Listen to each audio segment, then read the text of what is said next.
Welcome to the Learning Pines YouTube. We hope this video helps. You start by confirming device and account details. This avoids carrier surprises. Once done, unlock your iPhone and open the phone app. Tap the voicemail tab to see your greeting and settings. If your carrier uses a visual voicemail, you'll see greetings and an edit option. If not, you may need the carrier voicemail number. Make sure cellular service is active so changes propagate. This step gets you into the right screen to remove voicemail settings. Now you handle the middle steps that actually remove voicemail behavior. If you have visual voicemail, tap Greeting and select Default to stop a custom message. That often disables the bespoke greeting.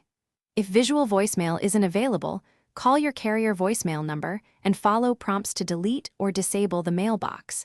This is why carrier PIN matters. Also check settings, phone call forwarding, and turn it off, because forwarding can route calls to voicemail even after greetings are reset. Finish by forcing a fresh sync.